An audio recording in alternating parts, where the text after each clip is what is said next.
Emergency in India was imposed on midnight of June 25th, 1975, the day when Bharat's democratic rights were crushed. It is fashionable among India's elitist intellectual circles to target anyone related to the Hindu Renaissance movement as fascist or Nazi. The only time that independent India saw democratic rights completely being crushed was under the Congress rule.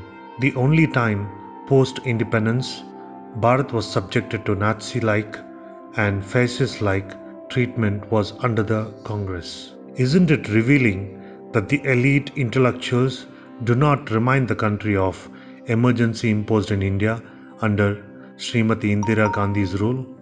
It was the Lok Sangharsh Samiti under the leadership of Jai Prakash Narayan which ensured that Bharat breathed freely again. The Lok Sangharsh Samiti had thousands of volunteers from the Rashtriya Swayamsevak Sangha, known as the RSS, which spearheaded the Hindu Renaissance movement since 1925. Indira Gandhi and the Congress party misused the power and engaged in malpractices. On 12 June 1975, the Allahabad High Court found Srimati Indira Gandhi, the then Prime Minister, guilty on the charges of misuse of government machinery for her election campaign. The court declared her election null and void and unseated her from her seat in the Lok Sabha. The court also banned her from contesting any election for an additional 6 years. A book by a senior official in the Prime Minister's office, Sri Bishan Tandon, gives details about the events of those crucial days. He writes in the PMO diary, her objective is clear. Whatever happens, she must remain PM. The senior leaders will applaud her as she does whatever she wants. Our ideals, values and yardsticks can go to the hell.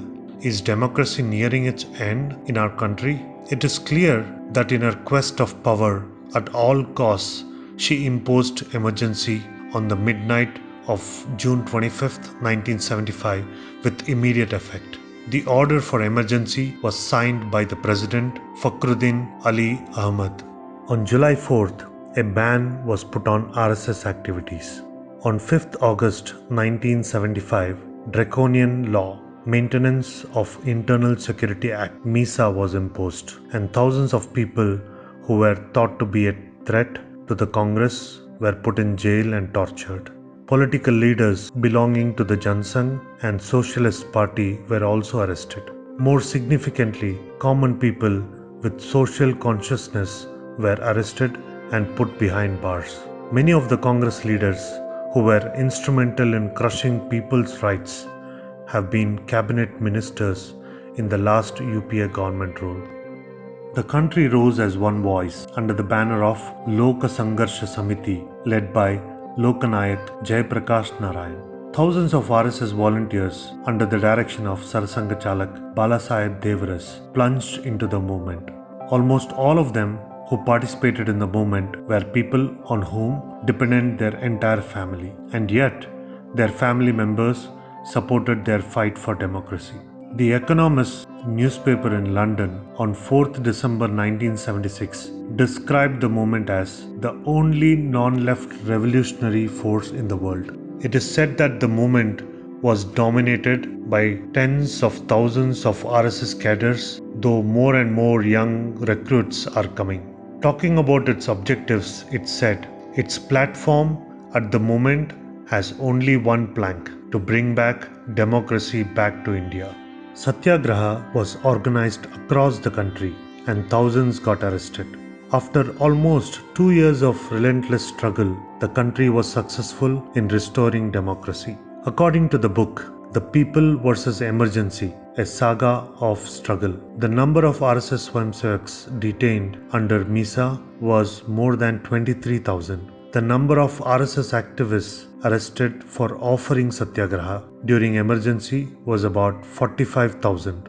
Other accounts quoted in the book, A Prisoner's Scrapbook by L.K. Advani, states, out of the 105,000 detainees, 25,000 were arrested during the first weeks of emergency, and another 80,000 during Satyagraha. 70 died in custody.